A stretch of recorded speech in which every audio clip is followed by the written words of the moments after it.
Thanks for listening to Creative Control. While I have you here, please consider supporting Youth Empowerment and Support Services, otherwise known as YES. Based in Edmonton, Alberta, YES provides immediate and low-barrier overnight and day shelter, temporary supportive housing, and individualized wraparound supports for young people aged 15 to 24. They work collaboratively within a network of care focused on the prevention of youth homelessness by providing youth with the necessary supports to stabilize their housing, improve their well-being, build life skills, connect with community, and avoid re-entry into homelessness. Learn more about how to donate or otherwise support YES by visiting yess.org. Hey, this is Trevor from Halifax, calling in to say that I support Creative Control on Patreon because I think long-form arts journalism is a crucial part of music culture, and there's simply not enough of it out there today. Vish is a master interviewer, he lands great guests, and he has his finger on the pulse of the ever-changing music landscape, both here in Canada and abroad. For all of these reasons and many more, I think you should support Creative Control on Patreon too. To make your flexible monthly donation to Creative Control, please visit patreon.com/Creative Control today. I'm Visha's wife, and I will love him no matter what you do. And now he has me on the record saying that.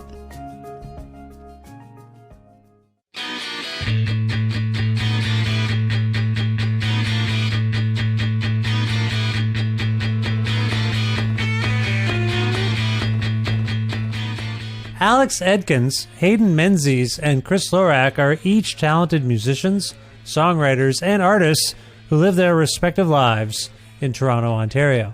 Since around 2007, the trio have worked together as the mighty and prolific underground rock band METZ, releasing countless singles, a couple of live albums, and 5 proper studio records.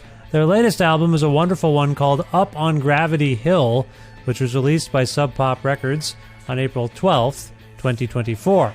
As such, Alex, Hayden, and Chris return to this show for a nice discussion about things like tiny cans of soda pop and kitty cats, the evolution of METZ and the beginning of a new chapter, the hard themes and dynamic emotional tenor of Up on Gravity Hill, how they surprise each other as musicians, the role of music videos in our lives, and how songs can be devalued, loving Eric's trip, working with people like producer Seth Manchester, filmmaker Colin Medley, and strings expert Owen Pallett, comfort, confidence, and consumption, touring again, other future plans, and much more.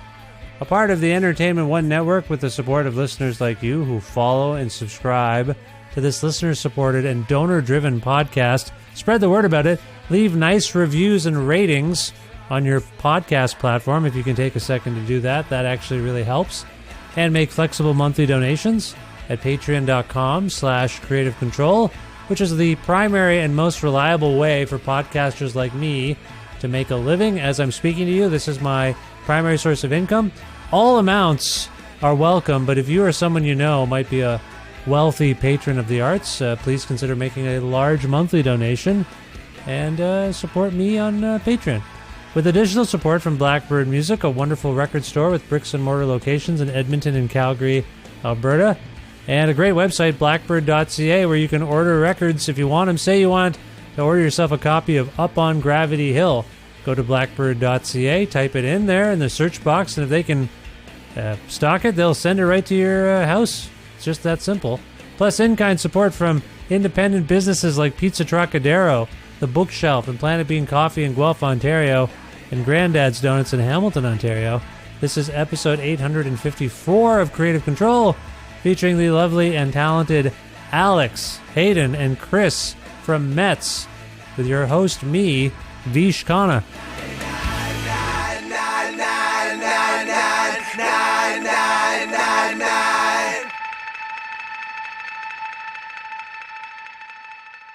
Hey, METZ, how's it going? Hello. Hey. Hi. It is, that was a chaotic hello, as I like to do them. Thank you for being back on the show, everyone. It's nice to see you. I too. love you all very much. I'll start off the conversation saying I love you in case things go untoward, and we dislike each other by the end. Let's begin talking to everyone individually. Chris, how's it going? Going good. How you doing? I'm well, thank you. I'm full of homemade apple pie and a sandwich, and I had a little tiny can of ginger ale. That's my allowance. I say, I should not drink soda pop, but then I had to. Do you ever do the tiny cans of soda pop? Yeah, they're like the price of. I was reading an article the other day for some reason about this exact thing, and they're saying those tiny cans are now the price of like a normal can, and a normal can's like $3. Yeah, it's a little frustrating that everything sucks. I'll say that because I thought we were saving money. I thought it was easier on the teeth. I find the 355 ml in Canada, it's too much. I'm always like, I just needed a few sips. I don't need this whole fucking can. You know what I mean? But now you got those little ones. Yeah. Perfect. V size. It's good. Don't say that. Don't say my cans are small. I don't even know what that means. Anyway, thank you very much for being back on the show. In all seriousness, how are things going for you generally? And also, as I always do, I forgot to ask where you were. So let's do two things. Where in the world are you, Chris? I'm at home in Toronto, sitting in the third floor of my home. That is also my cat's toilet. Oh, no. The whole room? The cat? Why didn't you get a box? Aren't they supposed to have a little box? Well, there's a little box, but it's the only thing this room's really ever used for is just a cat shitting. So wait a minute. You get the notification from whoever that Vish wants to talk to you, and you decide to go into the shit room? That's what you're thinking? I deserve better? My daughter is home from school today. My wife is working from home. This is all I got. Man. Okay. Well, no. I appreciate you making any time for me at all. I'm sorry it smells. Which I'm sure it does, but it's lovely. Appreciate that. Lovely to see you. Alex, are you there? I am. Nice to see you, sir. How are you? I'm doing well. Yeah, thanks. It's been too long, I think. Yeah, I feel like we talked about your solo record there, and then the last METZ record. Yeah, we've talked. Sorry, I should have just said yes. It has been too long. Not feels like a lot actually. A lot of you. No, it's been too long. All right. It has been a while. Where in the world are you? I'm in Toronto as well. Nice. Yeah. And how are things going generally for you? Good. Incredibly busy times with the album coming out soon. We are running all over town, getting gear ready for tour, rehearsing. Oh my, it's a lot, but it's exciting too. So yeah, well, I appreciate you making time for me, given all the stuff that's going on there, and congratulations on your new album. It's wonderful. Oh, thank you. Yeah. No, it's our pleasure to chat with you. Oh, I appreciate that. And last but not least, certainly not least, Hayden, how are you? I'm well. How are you? I'm very well. It's nice to see you too. Where in the world are you? Same. I'm in Toronto at home. Nice. Have you guys ever thought about living like the monkeys, where you're all in the same place all the time, the same house? Has that ever occurred to METZ? It's called tour. Well, there's that's right. That's what we do it. We do it, yeah. But you never thought you'd all live together in the same house like the monkeys? I just want to know if bands ever think about being more like the monkeys. I talk to bands all the time, and this never comes up. Hayden, have you ever wanted to live in a house like the monkeys? Not in recent years. I don't think I'd like everything being filmed. That's true. Monkeys might have been the first reality TV show, like a Big Brother type thing. I never even thought of that. I haven't seen that show in forever. Did you ever watch that show, Hayden, The Monkeys? I saw clips from time to time. I think my dad used to watch it. It was on Much Music. Yes, that's... Yeah. Wait, wasn't that the new Monkeys? Wasn't there a different Monkeys? No. I think there might have been. I feel like they updated the Monkeys. Maybe it's worth a Google, I suppose. Maybe I'm making this up. There was a Ben Stiller show sketch that imagined what the Monkeys might be like in modern times. So maybe I'm confused. I'm sorry, Monkeys fans. I'm sorry. The original Monkeys was They're just sitting in the living room on their phones. Yeah, that's right. That's right. Well, anyway, it's really lovely to see you all in your separate domiciles. And Hayden, congratulations to you as well on this new album. How are you feeling about it generally? You got to gear up and play all these songs. How are you feeling? I'm feeling great. I'm really excited to be able to play these live, and it's been kind of a fun exercise to refamiliarize with just playing the songs live as opposed to recording, and yeah, just looking forward to it all. I'm excited. Has METZ been on any kind of like a break from playing, an extended break during I guess the last time we talked was for around 2020, I suppose. Have you guys been fairly busy playing together, Hayden, or are you getting back at it for the first time in a long time? I mean, we never stray too far. We didn't tour very much last year. I think part of that was trying to make sense of things after the last couple of years of confusing times with pandemic and obvious reasons, and just to focus on the new record. So it wasn't a conscious decision to take any time off or anything like that. It just kind of materialized into a different approach to a year. Yeah. Let's talk about that different approach, because I got the biographical information and a few things stuck out for me. Some semblance of the word departure, some semblance of the term evolution. What caught my eye, maturity. Now, anytime you read maturity and punk, you're like, uh-oh, what does that mean? But then you press play on this album and you're like, these guys aren't mature at all. They're as immature as they ever were. What the hell is this bio talking about? Exactly. Yeah, I know. It's just, I think maybe... You're not. Do you think, Alex, do you know what I'm getting at? What do these little buzzwords mean in relation to this album?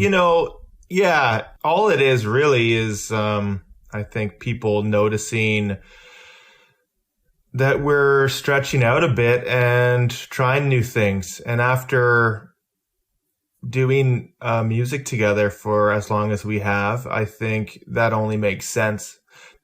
We change as individuals and we change as a band. And I think you can hear that on this, but at the same time, the three of us have a very, dare I say, distinct sound when we come together. And I don't think that will ever really change. I think METZ is always going to have this specific approach to making music and making records that, will be obvious to the listener. I'm proud of that. I'm proud that, I think that when it's us. Yeah. And I think not many bands can say that we've kind of carved our own lane and our own sound. So, but those buzzwords, mature, I don't know. I don't think that was our doing, but I think that just, I think that was just a press release or something saying, that we've found new ways to evolve our sound. And, I believe that to be true. Okay. Chris, I want to go to you on this. First of all, do you agree with the premise that the band is both different and the same, I guess, is maybe what we were kind of getting at? Like, how would you categorize it at this point? Yeah, I think every time we're making something new, we're trying to stretch ourselves a little bit, but ultimately the final product always comes out sounding like METZ with, little moments of evolution. I think this one, there's the longest gap between albums that we've had maybe ever. And I think you can kind of feel the evolution of the band a little bit more drastically on this one. Yeah. I think we're mostly dialing into the music and the arrangements here at this point. Emotionally, Chris, do you pick up on a particular tone for this album? I know Alex is here, and I'll ask him about the lyrics, which I assume are still his doing mostly. Somebody nod if I'm correct. Yes, thank you. You're correct. So there's the music, and then there's the emotional tone of the lyrics, and in some cases they meet in pretty interesting ways. I'm thinking of "Light Your Way Home," for example. Is for some of us that's like Alex, you're right. I know METZ when I hear METZ. I hear that. Is that METZ? Just for a second, a little second. I'm like, that's a bit different. So emotionally, whether that's the music or the lyrics. Chris, can you speak on the tone you pick up on as you listen back to this record? I have a certain emotional connection to this particular record that, it's pretty personal to me. But this one it's a little deeper emotionally for me in the process of making it and just everything around it. But I think it kind of feeds into every angle of the music. Okay. Before I go back to Alex on this for a moment, can we just talk about the time frame? And you say it was emotional making it, and you allude to some things that I don't want to pry about in terms of personal things, I think is what you were alluding to. Yeah. But timeline, when did you guys start working on these songs? And within that, I guess I want to try to extrapolate maybe where the emotion might be coming from. Again, without prying. I say this because collectively we've all been going through a lot of bullshit. and it's been weird and hard. And then personally, we've had some losses. I think of you guys when I think of Rick Froberg quite often, because I know we have a shared connection with him and friendship with him, and we lost him. But I don't want to read too much into these songs in that regard necessarily, although I guess I just asked a leading question. Chris, let's go back to where I was going with this. Timeline-wise, when did you guys start making this record? I think we would have started the scraps that where we started pulling from probably was from 2021 or early 2022. And then we went in to record it in towards the last quarter of 2022. But you're right. There's a lot, for me specifically, there's a lot of loss felt in the emotion comes from a lot of loss. Yeah. I want to say I'm sorry for your losses in particular there, Chris. I know you family and whatnot. I feel the loss here. Alex, and I'm sorry, Hayden, I don't mean to neglect you on this. I just want to talk about the lyrics just for a moment and maybe the lyrical tone. Alex, what were you dialing into with these songs in an overarching sense? I read a lot of loss. Mm-hmm. I hear a lot of loss and longing. Can you speak to where you were coming from? Yeah, sure. I think a big part of it is that we were working with different textures, different tempos, and I've always sort of just taken a cue from the music as far as where my mind may wander and where the lyrics will go. And this was definitely a case of that, where there's certain dreamy elements, there's certain just even slowing down tempos, you're able to sing in different ways. And that made me, I think, dig a little deeper and talk about some things that are, that weigh heavy on my mind. And one of them is, as we enter another tour cycle, a constant kind of heavy weight for me is just, I know all three of us can relate, and I'm sure you can too, just being away, whatever may tear you away from your family, and this sort of push and pull of that. So, that's the hardest part about being a touring musician by far for me. It's just trying to find that balance and trying to know if you're doing the right thing with your time when you have loved ones at home, when you have, a child at home. So I do think there's at least 2 or 3 songs on this record that directly speak to that. And then if I were to think of an overarching kind of theme to Up on Gravity Hill, it's this idea of just life being short and us all, one day gonna kick it, and that trying to make sense of that and spend your time as wisely as possible, while we're here. So heavy stuff, not just 2-minute punk blasters, the whole record as we've done sometimes in the past.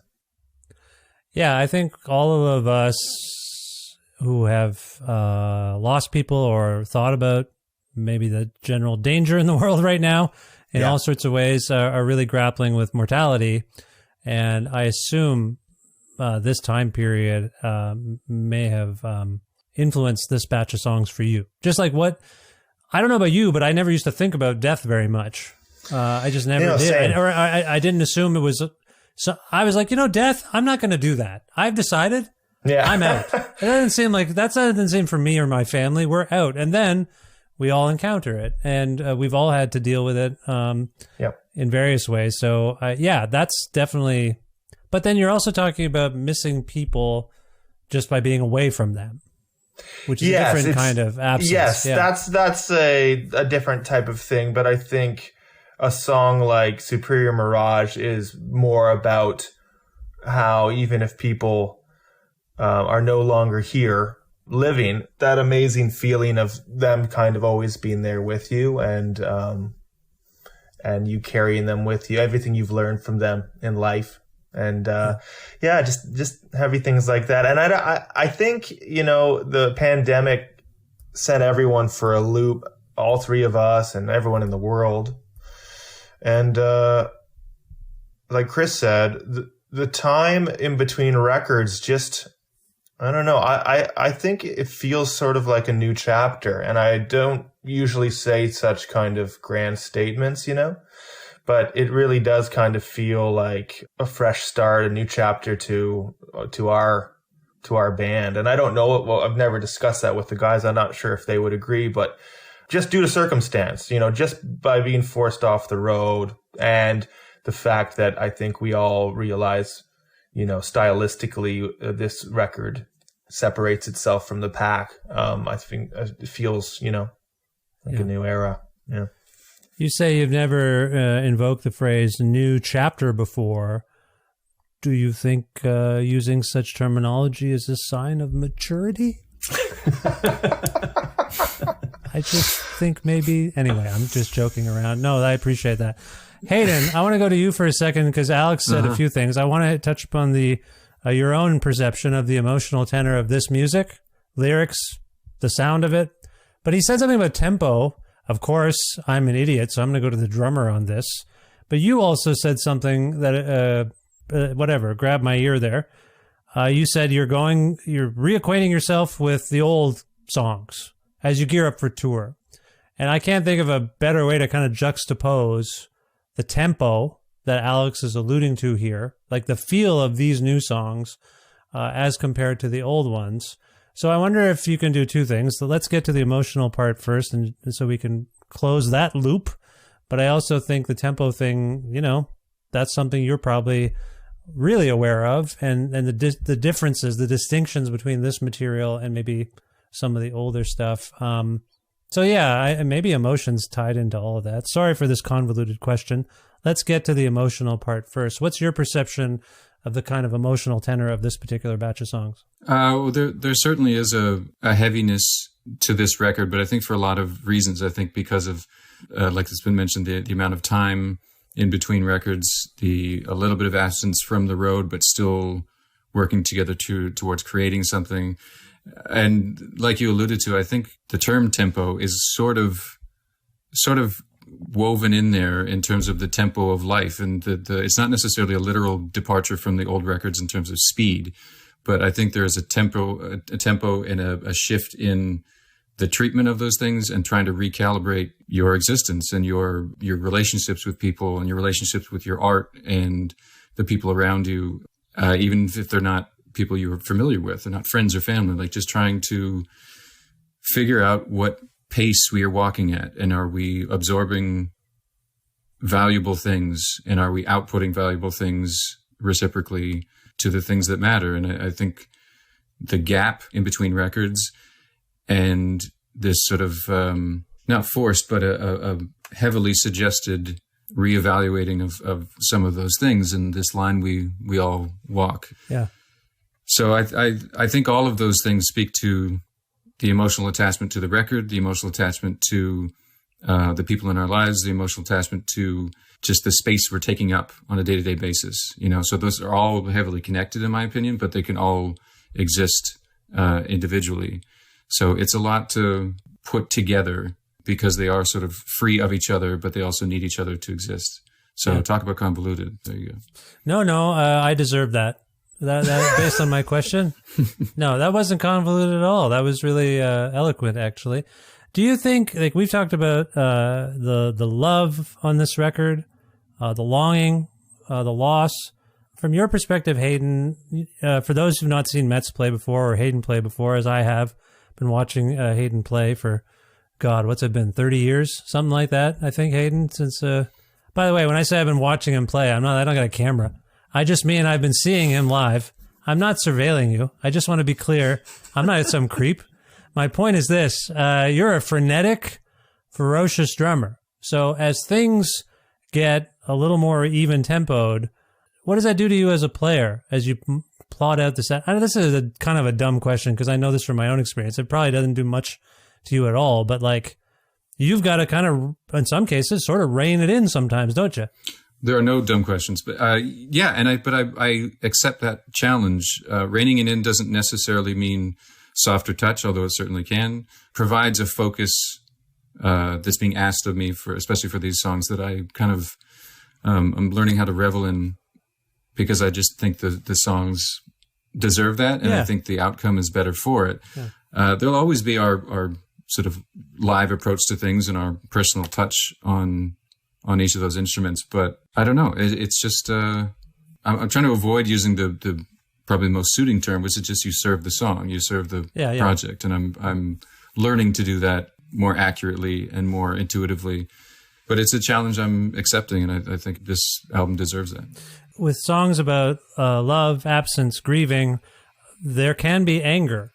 Do you feel like this is also, again, I was trying to get at this before. I think we've touched upon some moods and some tones. Does it feel like a particularly angry record to you, Hayden, from your perspective? From my perspective, it doesn't seem angry. I don't think any of our songs have been particularly angry, cathartic, sure. I'm not one to say that you can just by choice eliminate anger from some of these things, whether it's a response to, or whether it's just an emotion that just comes naturally to a situation. It needs to be there, but it's a different thing to accept it and confront it and then displace it appropriately. Yeah. So I don't feel anger for this record or from this record. I don't feel anger when I'm playing these songs or any songs for that matter, but I do feel a lot of things. Yeah. Okay.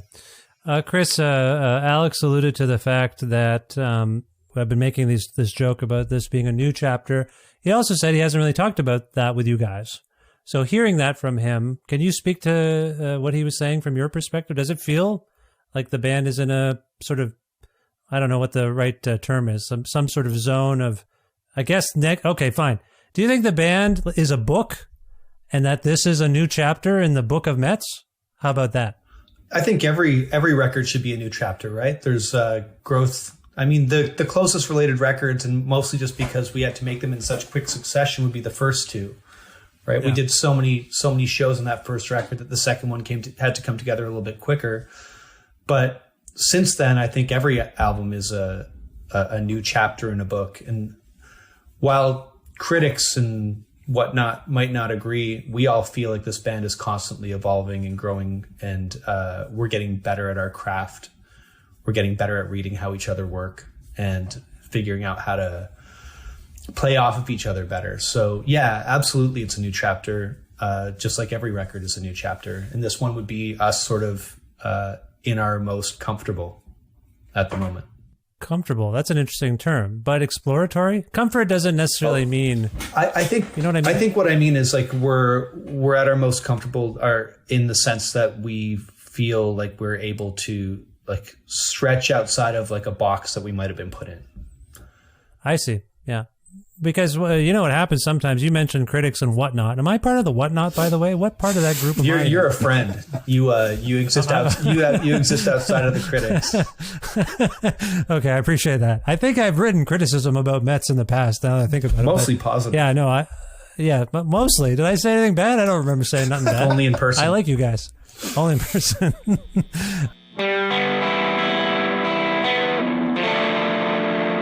I interrupt this episode of my own show for a brief thank you for hearing my call to support me and my work on Patreon. We have seen a lot of growth in Patreon support over the last little while, which is amazing because that's my primary source of income these days. And I love doing this job that I invented for myself a whole lot. Creative Control is a listener-supported podcast. Do podcasters receive any streaming royalties from podcast platforms? No, not any. Does podcast advertising pay the bills? Not for a show at this scale, no. Do all podcasters get paid by companies for their work like some celebrities do? No, most of us do not. We do this work to support our communities and because we love it. So what's the most reliable source of income for podcasters like me? Crowdfunding platforms like Patreon. So if you love Creative Control with Vish Khanna and want to see it continue, please see the notes in this episode. Click on the link that takes you to my Patreon and its different donation tiers with various incentives and benefits, and support me and my work today. Thank you again so much.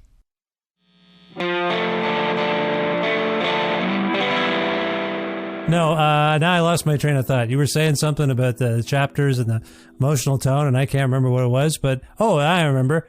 I was asking Hayden about playing these actual new songs sort of up against the old ones. Is there anything about anyone's playing on this record that surprised you, Chris, or something on your own? Because that to me is one of the funnest parts of music making, is discovering that you or your colleagues can do something that you didn't really know they could do. Well, because I will say... I was just going to say, it's something that I haven't actually said out loud to anybody. I'm sorry, I'm going to cut you off here. But yeah. I would say that I think Alex's guitar playing is probably the best it's ever been on this record. And it's very obvious when you listen that his playing has grown exponentially over the time that we were away from Atlas Bending to now. Thank you. Agreed. Yeah. This is nice. This is why I got you guys together. Hayden, do you want to say something nice about Chris or Alex before I move on? Well, I completely agree with Alex's playing and his lyrical openness and strength. Also, Chris's performance with adding something special to the songs, as he always does. So I'm in a really good position. I never have to doubt the people I'm playing with on a personal level or musically. So I'm constantly being pushed by what I see around me and the creativity and the, what these guys have to offer constantly. Yeah. That sets me up for striving for the best. If I may say one thing, Alex, your guitar playing on a few songs sticks out for me. No Reservation, Love Comes Crashing. Actually reminds me, I know we've gone down this road before, gentlemen. As you know, I'm a big fan of Alex Dunham, his work in Hoover and Regulator Watts. And every once in a while, if Metz has reminded me of anything, it's that Regulator Watts bit. Sorry, does anyone dispute this comparison? No, I love that. Love that Regulator Watts stuff. Yeah. So, and I'll just say, I can tell. Like, you and I have the same affinity for that. But also, and I hope I have these song titles correct, Never Still Again. Good Lord, Alex. What the hell is going on with you on that one? Just hopping around there. It's amazing. I was like, holy shit. I didn't know Alex could. I'm always like, you should hear the demos. My God. Do they scorch even more than that? We were on some other fucking level when we were making that, and we had to to bring it back. Really? Oh my God. It's just so for those who haven't heard it. Sorry, Alex. Metally? Is it a little metally? I would say absolutely not metally. Okay. No, it's yeah. Frantic.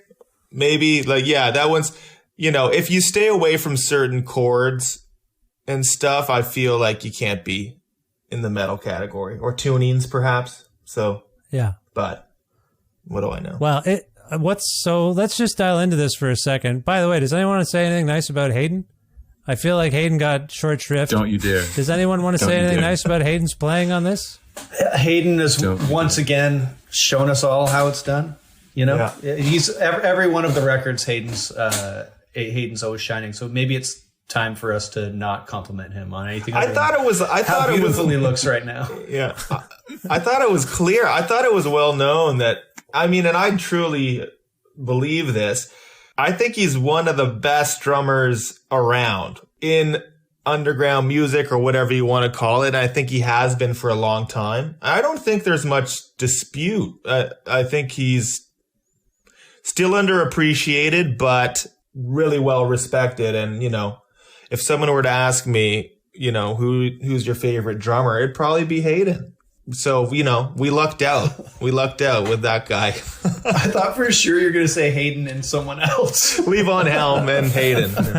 Yeah. I have an affinity for the Levon Helm. I'll tell you that right now. Yeah, I'll take that compliment. Ringo, Levon, Hayden. Yeah. First name. Hayden basis. is, yes, absolutely. And for anyone, you shouldn't say that because there's a folk guy named Hayden and people will get confused. Oh, yes. And he doesn't play drums. Don't worry about it. I think he does play. He actually does play drums. So let's just leave this alone. Not as well as our guy. Not as well. This is the superior drumming Hayden. I will say that. For those who haven't heard or seen Hayden Menzies play, yeah, absolutely one of the greatest drummers in the whole wide world. And I don't mean to make him blush, but absolutely fantastic. And I will say, going back to what I was saying before, yeah, you can be frenetic, you can be Keith Moon, but it takes an equal amount of prowess to be intense. Like, be equally intense and impassioned, but playing, as we've established, maybe slower tempoed or what's the right term for this? I don't even think they're that slow, these songs, by the way. Does that make... No, they're not. They are different. They're not, but it's like across the record, we're just in this headspace, I think, as a band to be pushing new things further that we've never done. And, you know, oddly enough, that's sort of one of the things we've never done is like sat in a pocket where the drums have a little bit more feel, or, you know, where the songs have space for a nice melody, you know? So it's just like, but that kind of just collectively excites all of us right now. And that's why we made the record we made, because that's where all of our heads are at this one time. And, you know, that doesn't mean it's just going to keep going that way. Like when it comes to the next time to record, we really don't know where that will lead, but that's kind of really exciting. I think that, we're all really open to where the songs lead and where, you know, our abilities can take us. And I know for me, I don't know if I ever thought that we could or would make some of the songs that we've made on this record, you know, like it is a genuine surprise and a pleasant one where we're like, hey, I'm impressed with where we've gotten, you know? Yeah, well, before I get to asking you about some of these guitar parts, which surprised me, and it sounds like they pleasantly surprised some of your bandmates, or at least they were like, oh, fuck, he's actually putting it down here, the stuff we know he's capable of. That other stuff that you're talking about in terms of songs that surprised you, can you cite some of them from this record? The ones where you're like, oh, shit, I didn't think we could do this, and we pulled it off. Yeah, the Superior Mirage definitely won a kind of groove that we've never done. And then just having that massive kind of lift to a chorus, I don't think we've ever nailed it as well as that. So that was super nice. And, you know, having sort of these soaring backing vocals too, things that I never thought we would make sense within the realm of METZ, you know, but I will give some well-earned credit to Seth Manchester, who made this record with us, and Atlas Vending as well. He's just that kind of guy who you can put your trust in and who is never content to repeat himself, you know, and that, I think that rubbed off on us. And, you know, he's like, yeah, you can do better than that, or no, not quite there, you know, and I love just putting in the time. Like there's no cutoff for me. Like and the guys are the same, where it's like, we'll spend endless hours until it feels right. You know, yeah. It's almost my favorite part of the whole process is just like, oh, we're getting closer, but we're not quite there. And then it feels great when you feel like you've kind of accomplished what you had in your mind. So yeah, I'm rambling, but the Superior, one of them. And then the obvious one being Light Your Way Home, definitely new territory in almost every regard. So yeah. And for those who haven't heard it, the one term that came to mind, it's what these critics and whatnot use. Shoegaze. It kind of reminded me more of that shoegaze term. Does that make sense? I suppose. I mean, it's the easy genre to use. I think shoegaze for the most part isn't quite as banging in the rhythm section. No, that's fair. And you know what else? This might, I don't know what this is going to do. Remember that band Sloan? Oh, when yeah. They first, sorry, we all remember the band Sloan. We're Canadians. But the Sloan, when they first came out, they had that propulsive, gauzy sound. And I thought it was actually quite unique. You know, everyone said, oh, they sound like Sonic Youth. They sound like My Bloody Valentine. But I thought they were doing something quite unique. That particular song evoked like a Sloan B-side that I have in my heart and mind still. I think it's called Ragdoll. I don't know if you guys know that song. Anyway, I don't know if that was a thing for you ever, Alex. Yeah, no, Alex, you loved that stuff. You loved I like Halifax pop music. The Murder Records stuff. Yeah, all of us liked that. And that was, you know, you were talking about Hayden, the other Hayden, and it makes me think of Much Music when they used to play, you know, Canadian indie rock, and bands like The Inbreds and Eric's Trip and Sloan, and that was on the TV when we got home from school. So it's so weird. It's so, well, I appreciate, sorry. So maybe intrinsically or inherently within you, those sort of influences are still lurking. and sometimes they come out. Yeah, I mean, the Eric Strip influence is always going to be lurking with me. They're like my favorite band my whole life. Oh, amazing. I didn't know that. That's great. You know, I like them too. I'm a big fan of theirs. So toured with them once. You toured with them? Yeah, they did a reunion tour back in the day when I was in an emo band, and we opened up the Cross Canada tour. Oh my God! I watched them play every night. What a dream for you! It was great. Look at that. It was, yeah. It was very nerve-wracking being around those guys. Yeah. Well, they're a bit quiet, except for Julie. It's funny. Chris and Julie have become friends over the years. It's a real trip. Yeah, for me too. Julie was just on this show. I did what did I do? I did an oral history of You've Changed Records, and Julie's featured quite prominently. And it's always a joy to speak with her. She's the best. So yeah, she's great. I don't know why this occurred to me. This is going to be a weird tangent, but most of them have been, so it's probably fine. Alex just invoked Much Music, and I weirdly just had a thought about them today. Hayden, did you ever watch Much Music? Was that a big thing for you? I feel like it wouldn't be. Oh, was yeah, it? all the time, yeah. Electric Circus, right? What was your favorite show, Hayden? Did you have one? One of my older brothers was really into the Power Hour, which became Power 30, and he was quite upset about. Right. But stuff like The Wedge, and there was, I forget the name of I think there was a show that showcased like Much East Coast Much indie East. rock. Yeah. Was it just Much? Yeah. Yeah, for sure. There was it was pretty influential. Just to it was one of those tools to find the people that made sense to your world, whether that was at school or shows or skateboarding or something. It was one other asset that you could be like, oh, you like that band, or and whether that's in the form of a T-shirt or talking about actual Much Music. It was another little clue to find the people that make your world make a bit more sense. Yeah, looking back, the selection was, for every dud, there was it seemed like it was 50-50 almost. I might be romanticizing that, but there was a lot of good stuff and a lot of junk, but you were able to just, decide what you liked and go hunt it down at the record store or whatever. Yeah. It was great. Yeah. I saw a lot of stuff on City Limits. Oh yeah, that was. I used to record it. And the new music. The new music is more my speed because that was one of the shows where they did features, interview segments with people. And so when I might have been one of the first times I saw the John Spencer Blues Explosion on TV was this very awkward interview he did with the host at the time, one of the hosts. And I think Ian MacKay was on there too. Like, it was just like, oh, this is a whole window into things.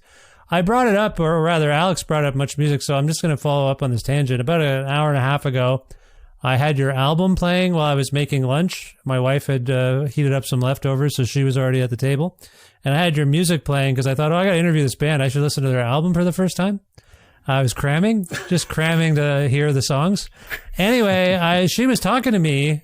Like I told her, I got to do this interview, so I better listen to the album one more time. And I was listening to it, and she was talking to me. And, that's normal. People talk over music all the time. And for some reason, I had it in my mind, because I didn't say anything. I didn't say, hey, look, I got to listen to this important music by this band. It's a new chapter. They're like a book, lady. I didn't say any of those things. But I thought to myself, man, she's talking to me, even though she knows I have to listen to this record. Music is such a weird thing in that, you guys know this probably better than me, people take it for granted all the time. People treat it as... Did you use the line... Shut up, I'm trying to listen. No, I didn't say any of those things. I just thought them. I just thought, I would never talk to anyone like that, let alone on my own podcast. I just thought, all right. No, I had the thought of I'm trying to listen, but people are just used to talking over music and having it on in the background while they're doing stuff. And I thought Much Music videos were kind of the first gateway into that. The music is not enough. Watch this. We're going to make music videos so that, we're promoting the song, but the song's not enough. Sorry, guys, this is just an ill-formed thought I had, and because Alex mentioned, you probably have a lot of great videos coming out, and I didn't mean to slam music videos, but do you know what I'm saying? Alex, does that resonate with you? Like, we were conditioned to listen to music while watching it, so the music was part of it, but kind of not. Does that make any sense? Yeah, well, I've always thought of it as just a brilliant marketing scheme. Like it was undeniable, right? You would either get this piece of art, like this film, when done well, or you just get this glamorous look at the musicians. And I don't know. I think it just moved units, right? So that was a success.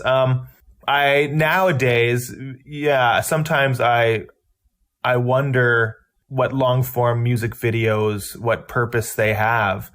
But that being said, we made some doozies on this record. I want to, shout out Colin Medley too, who I believe was on one of your latest casts. Yeah, that's right. He was on the You've Changed Records thing. That's right. Yeah. Yeah, but talk about someone who dialed into the essence of the song and like really took it to another level. So I feel like when done well, it's this beautiful thing. And I'm not disparaging filmmaking. I think some of the most innovative filmmaking and artful filmmaking has actually occurred in music videos. I'll stand by that for forever. I'm just saying, it never occurred to me that the song was fine on its own when I was growing up, because I always sort of married them to. I mean, I wasn't exactly like this. I bought records. I listened to music. But I don't know, Hayden, you're a visual guy as well, Hayden. Again, I just want to emphasize, I'm not suggesting the visual medium is a problem. I just think it was the first time I thought the music isn't enough. Like, that we have to have this video with it, this film with it. Sorry, I shouldn't tell you my lunchtime theories. This is one of Vish's lunchtime theories. Hayden, is any of this resonating with you? Yeah, it makes sense. I mean, the romantic version is that it's a visual accompaniment to a piece of music that is supposed to make it that much better, or it's supposed to merge these mediums to make it even more of a statement. But in reality, that certainly occurs without a doubt, and there are very talented people who contribute to that being true. But there are also people who use it as a marketing tool for an evolving medium, which is television and the internet and things like that, where it's easy to offer a bit of FaceTime with musicians themselves, or see what clothes they're wearing, or product placement, what have you. But, two things can be true at the same time. So, I guess so. I guess two things can be true at the same time. You're right. I never thought of that. And now it's flipped, and music is simply the background to people's TikTok videos. Well, that's what I'm saying. Yeah, it's so fascinating. It's really not the focus in the same way. And I think there's generations growing up where it doesn't have monetary value. So that's fascinating in a way where I know I wouldn't bat an eyelash at spending $20 on a CD that I just thought the cover looked cool, and then take it home and spend hours upon hours dissecting it, reading the lyrics, seeing who recorded it. It was just what I love to do. But, that was just time spent with a record and money spent. And so I think maybe that plays into it, that you wanted to make your dollar go farther. I don't know. You'd spend time with it, even though you might not be totally in love with it. Yeah, and if you didn't like it, you were mad both at the artist for making a record you didn't like, and also the fact that they cost you money. Yeah. Like, you'd be mad on two fronts. And now you'd almost not admit it to yourself. You're like, it's pretty good. There's a couple good tunes. I spent $20 on it. I have to figure out a way to like it. Yeah, you're absolutely correct. I thought the REM record was pretty good. What are you guys talking about? No, it sucks. I'm like, it cost me like $25. I think I like it. You know what I mean? Chris, do you have any perspective on this? I know it's a bit convoluted, but that's the word of the day. But music videos, songs, background music, taking it. Much music was a gateway for me to a lot of stuff. I found out about a lot of music that I loved through Much Music. So music videos, I used to record them and rewatch them over and over and over again. So that medium always spoke to me as a kid. And as an adult, I still actually enjoy a really good music video. Okay. Something well produced and interesting. Okay. No, and again, I'm friends with Colin Medley. Oh man, I'm going to get a text from Colin Medley about this one. I'm not criticizing the medium. I'm just saying what I said several times. I just wonder what it means that music is always this, increasingly so, as Alex was saying, a background thing, a secondary thing to, we have to put it, we have to attach it to something. It's not got the merit on its own. I find that very complicated, and it's been going on for a long time. So I'm not sure why. Yeah, you're really adding tragedy to something very beautiful. Yes. Well, this is my job. This is the whole nature of the show, I think. Sorry, Alex, were you going to say something? Well, I was just to close that, I honestly think it's background because it is sort of considered to be free. I think those are connected. They kind of they live in the same. They're the chicken and the egg or whatever. Yeah. They're both. Because if people don't value it because they can just flick it off if they don't like it and go to any other song in the whole universe, then, it's just not going to ever be maybe people's focal point in the same way, or it's not going to have that same respect that other art forms are getting. I think we could have a 5-hour conversation about this, and maybe someday we will if we're all in the same room to try to dive into this. Although, interesting segue, going back to the press materials that accompany this record. There's a reference to Owen Pallett, who contributed to this record, and I think you mentioned a couple of collaborators, so let's get into those. But what it says about Owen specifically here is Owen Pallett's presence is an immediate indicator that METZ are thinking more cinematically than ever before. So that we're right there. We're right there. Again, it's like, this isn't just music.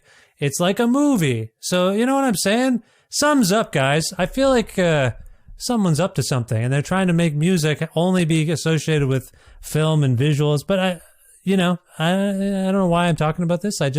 I'm full of pie and a sandwich, and my mind is racing. Anyway, let's talk about.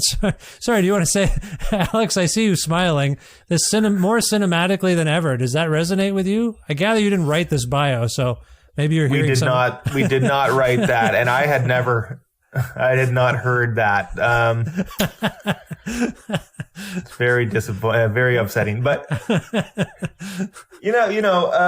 these songs definitely are more widescreen. They're more expansive.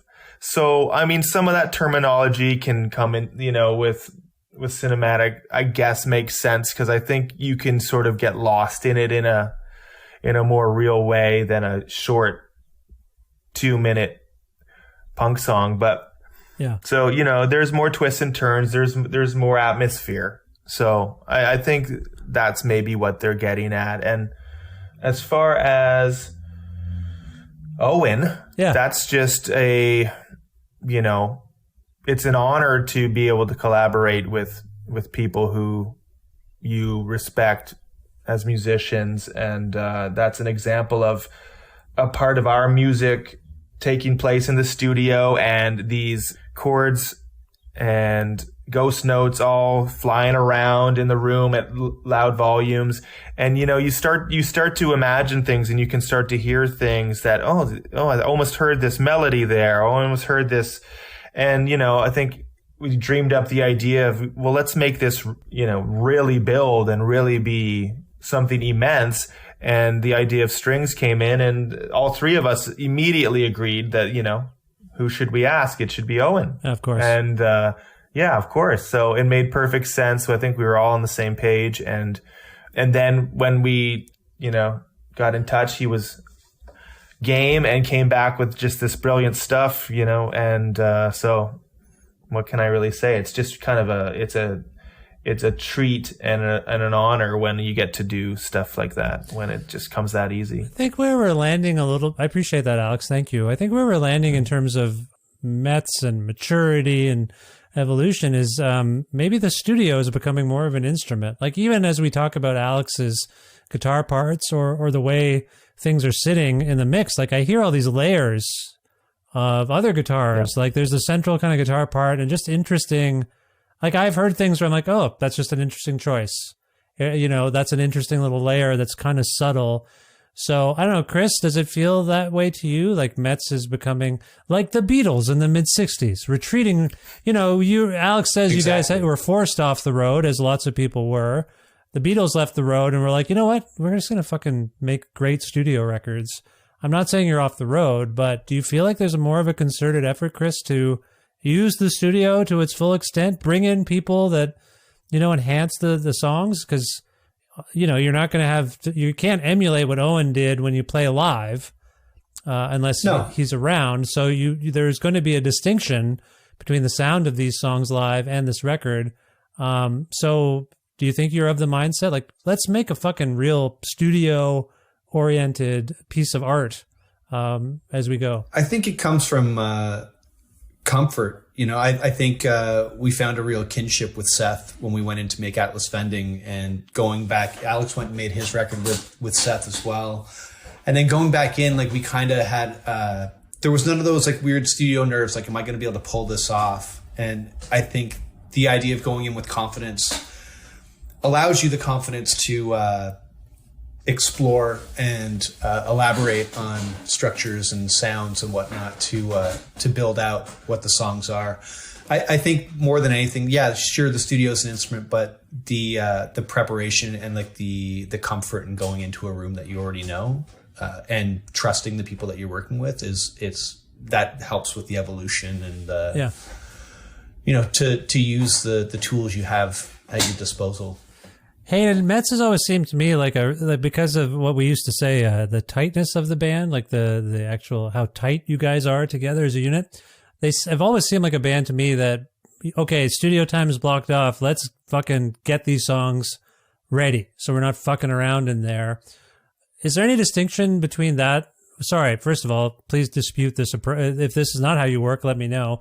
But for this record, was there as much everything's ready to go, bed track wise, or was there an equal amount of, you know what, we're in the studio, let's just try some things, like, we haven't worked this out, let's kind of improvise? Can you talk about that in terms of this record, Hayden? There certainly was a bit more left open than we normally do before going into actually press record. In the past, I think it was a byproduct of the house of DIY that we all came from, which is studio time's expensive, rehearse your stuff well, make sure that you can crank out as many tunes as you can in a day, and move on. It doesn't mean that you're being careless about it, or it's not getting the attention it deserves. It's a different approach. Yeah. No better, no worse. It's just different. But for this one, there certainly was a bit more. We felt confident. We felt comfortable with where things were and excited about trying to execute them well. But I think we did leave a little bit of space where we could pivot if need be, or to not limit ourselves is a way to truncate the statement a bit more succinctly. It's just not limit time, not limit options, not limit ideas that come on the fly. You know, I remember watching Chris play the bass line for Superior Mirage, and not only was it nailed like the first time, but it was slightly different than what we had been doing in rehearsal. I can't describe how it was different. Yeah. It was note-wise, it was exactly the same. But there was something, which is a credit to his input on songs. But in a studio setting as well, I don't know. There seemed to be a bit more of, I can't think of a better term to use, but just space, making space for these little things to happen, these little things to occur, these little sparks to sort of ignite and be able to capitalize on those. You know, the same with some of Alex's vocal takes. It didn't seem to take any longer or any less. It was just, there was a presence to them that just fit. It just nestled so well into these songs in this studio, in the way that the songs had been prepared, to whatever extent that was. Yeah. So it's a long-winded version of saying not every bolt was tightened up. No. But we were certainly at a place where we felt like it was a very firm, comfortable launching pad to exploit those things that were left unsaid, and also make sure that we weren't going to go too off the rails. So, you know, it seems like a perfect combination for us. For those things that might be described as more impulsive, instinctual, even happenstance, do you sometimes find that you have more of an affinity, like when the record's done, you have more of an affinity for those supposed accidents than you do the really prepared stuff? I know I've had that experience where, like, okay, these 10 songs were like exactly the way we've been playing them, but these 2, like, we just made up new arrangements. And then when I listen back, I'm like, I kind of like these. Like, they feel more special because we didn't know what we were doing. And the magic, it's a bit psychological because everything with recording is like, can you believe this got captured? But for some reason, I have a thing where the freshest stuff, the stuff that we didn't plan to do, I just have an affection for it, almost a deeper affection for those seemingly improvised moments than the prepared stuff. And that's just maybe more about me, but do you know where I'm coming from with that? Oh, I completely agree. Admittedly, I don't like to admit it, but I do find once I have a template for what the song is going to entail, I like to stick to it. And even to my detriment by trying to do take after take, even if there's something that happens off the, out of the blue, and it could be better, it might be right on time, but it's not what I planned, and so I deem it not the take. I've tried to get better at that and not have everything so rigidly planned out. And it's not because I have a rigid approach to music or art. It's just I can't seem to shake this level or this need for completion at some point. And completion is not perfection, but it needs to meet a standard that we kind of have. And so I've gotten much better at that. And this record in particular certainly forced us to flex that muscle, because there were songs where I didn't quite have some of the drum parts mapped out entirely. And that was I felt a little shaky going in because of that. But I genuinely think it turned out for the best. And that's, we got exactly what we needed to. I have a theory that all of us post-hardcore kids have control issues. And I'm going to leave that lying there, right now, because that's another 5-hour podcast. But I do think it manifests itself sometimes in the way we play. Nothing's good enough, or nothing's like, it's both perfection and control issues. Again, we'll talk about this next time. Alex, you were going to say something about what Hayden and I were talking about there, about having an affinity for those happy accidents, I guess I was calling them. Yeah. I was just going to agree with you. And, there's that, whatever is the most fresh, whatever, if that was the thing that came maybe the easiest and was a nice surprise, it's always going to have this sort of sentimental attachment. So, yeah, I know what you mean. Yeah. Chris, did you want to speak to this, fellow control freak? I kind of just agree with what everyone has said so far. Yeah. I've actually done my best to untangle some of those hardcore wires from my brain and be a little bit more open to change. Good. It's allowed a lot more happiness into my life, not being so rigid. I would agree completely. Yeah. And I think that also came from playing with different people who are looser. Yeah. You have to be willing to sort of accept what's coming back at you and sometimes be like, okay, well, I know what I wanted it to sound like, but I actually really like the way that this sounds now. Yeah. Okay. Being able to live with something and walk away from it is actually a really good thing. I think so too. Yeah. There's a bit of zen in our lives all of a sudden, which is good. I want to wrap up shortly, but I just realized that I asked Hayden if he thought the album was particularly angry, and I neglected to ask Alex this because a song like 99 came to mind as I was talking to Hayden.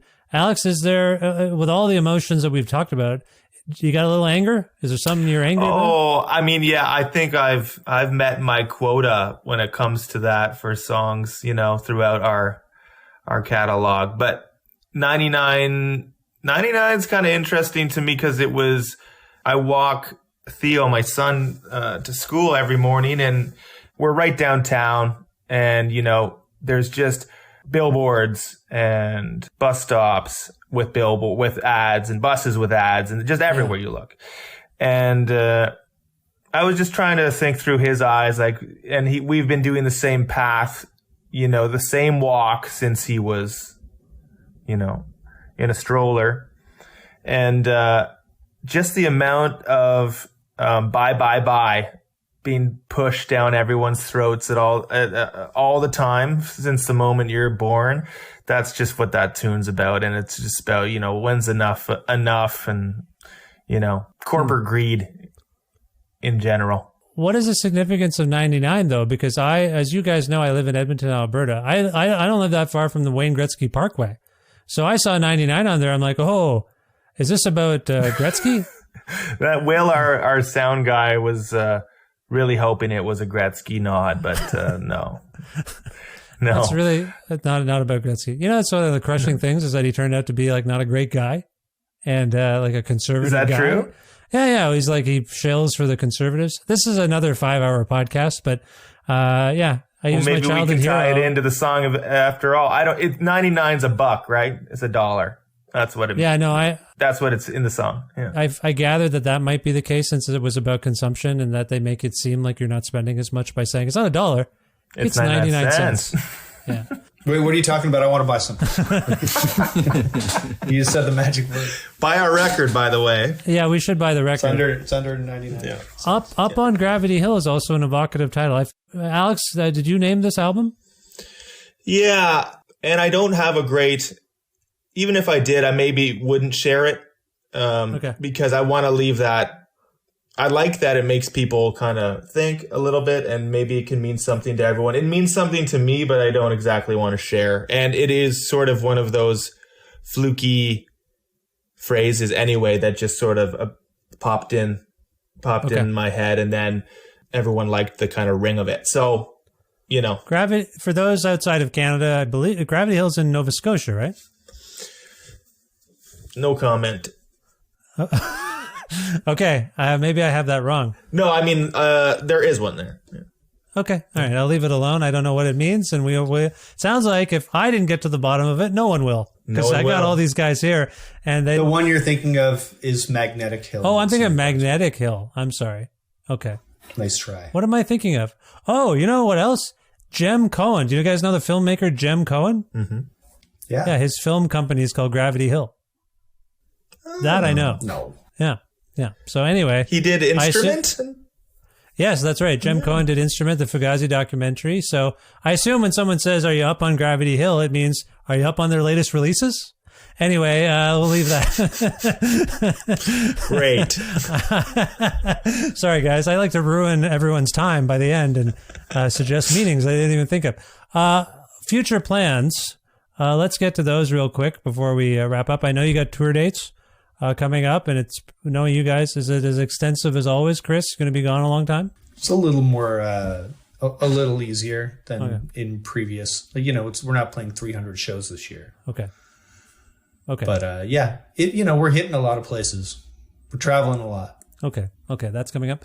Hayden, we're not coming to Edmonton. Not coming to Edmonton? Why not? Because of me? No offer. No offer. Oh, okay. That still sounds like it's about me. I'll put an offer in the mail. I'll write you a letter and see if we can get you out here somehow. That's too bad. I'm sorry. That's You can find my number and book your own fucking life. Okay. All right. Hayden, is the band working on fresh material since the completion of this album? Any writing, anything like that going on? Oh, they said the van. No, I meant the van working on fresh material. And the van's barely holding it together, but it's still kicking. Everyone should know that all of the songs written by METZ are written by their van. In the van. In the van. No, by the van, in the van. I meant to say the band METZ. Any new stuff? I mean, what do you want from us? We just got this one ready. It's not even out yet. I'm very. No, we're always talking about something, but one thing at a time, and we're really excited about this one. It's upon us. Well, again, congratulations. I hope you guys are feeling good about it. Thank you. Yeah. It feels Thanks, good. Vish. So excited. Now, if people want to learn more about METZ on the internet and follow the tour dates and whatnot, Chris, where would you like to direct them? We have a website that is frequently updated. It's METZ, METZEM.com. You can find all the tour dates, ticket links, videos, shop, whatever country you happen to live in. You can buy records and T-shirts and hats and underwear on there. And I'll let Alex plug the social media. Yes, Alex? All of the places. Okay. Yeah. It's all you're all there. You're on Twitter, you're on everything. Yes, we're out there. We are. Okay. We're on Friendster and MySpace. Yep. Okay, I'll link to those things. Sorry to ask about your URLs, guys. No, but that's it's just, helpful. Thank you. It's easy to find. It's all there. Okay. Some people are abandoning things. That's why if you had been like, by the way, we deleted our Instagram because of, whatever, this is the time to find out. I did see something pretty awesome today. My friend Pat Flegel does this, from Calgary, does a band called Cindy Lee. And I saw he put out a new double record that is only available from his GeoCities website, which is so awesome. That's a good call. I should check out that Cindy Lee record. That's a good call. just down the road from me. All right, if we can go out on a song from Up on Gravity Hill, I wonder if one of you can pick one and the rest of you can dispute this if you want to. Pick one and tell us why. I'm going to go with Alex. Alex, do you want to pick the song? Sure. Let's do the opening track. Okay, why did that come to mind? It's kind of this journey. I think it's a great way to kind of usher the listener into the world of the record. It's nice and long and has many twists and turns, and it's kind of like maybe in classical music world you'd call it a movement. So maybe there's like 3 or 4 movements in this tune. Such a mature approach to arranging a punk rock song. Unbelievable. It's cinematic even. Anybody dispute this choice? Chris, you okay with this? I'm good with it, yeah. Hayden? I like that song. Agreed. Okay. This is No Reservation / Love Comes Crashing by METZ from Up on Gravity Hill. Alex, Chris, Hayden, I love you guys very much. I appreciate you tolerating my buffoonery and tomfoolery by coming onto the show as often as you have. It really means a lot to me, and I hope you enjoyed at least some aspect of this, and I wish you the best of luck in the future. Thanks again for your time. Our pleasure. Thank you. Thanks, Vish. Really appreciate it. Yeah, love you.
There you go. I hope you enjoyed that little taste you got of the new METZ album, Up on Gravity Hill.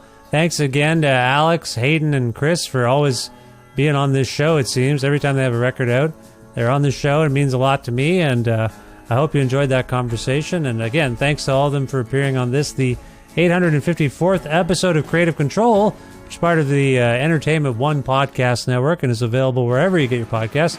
If you can't find an episode that you've heard about and you're looking for it, or if you want to learn more about me and even sign up for my monthly newsletter, please visit vishkhanna.com. There's a link in the show notes that says follow Vish online. That'll direct you to all my social media handles and also take you to other sites like YouTube and other podcast players, and I think there's other stuff on there too. So click on that if you want to engage with me on the internet.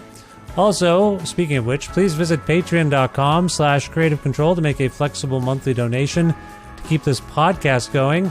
There are different tiers with different incentives of support.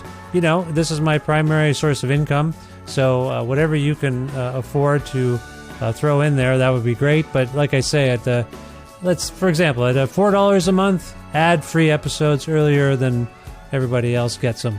$6 or more a month, you get that stuff, plus you get some bonus content. $10 or more a month, you get everything I just said, plus you get entered into monthly prize pack draws that we've been doing of late. So, yeah, I hope that incentivizes you. Otherwise, just looking for support. And if you can afford it and want to keep this show going, please join the Patreon today if you can. Thank you so much. Also want to thank the amazing Blackbird Music, which is a record store with bricks and mortar locations in Edmonton and Calgary, Alberta. And you can learn more about them and even order records right from their website there at blackbird.ca. Also want to thank independent businesses like Pizza Trocadero, The Bookshelf, and Planet Bean Coffee, respectively, in Guelph, Ontario, and Granddad's Donuts in Hamilton, Ontario, for their in-kind support for this show. My friend Jim Guthrie lets me use some music he made on the show sometimes. In fact, if you can pick it up right now in the background, that's one of Jim's songs, instrumentally there. So Jim is great. You can learn more about him at jimguthrie.org. And finally, thank you for listening to this episode with METZ and for grabbing a copy of their new album, Up on Gravity Hill. It's great. I love that band, and they're very nice and kind people, always have been to me. So please support METZ. Go see them if you can. And if you can, subscribe to this podcast. Tell your friends all about it. Spread the word about it. That helps me, and maybe it'll help them. Who knows? Anyway, I gotta go. I will talk to you very soon. Thank you. Bye for now.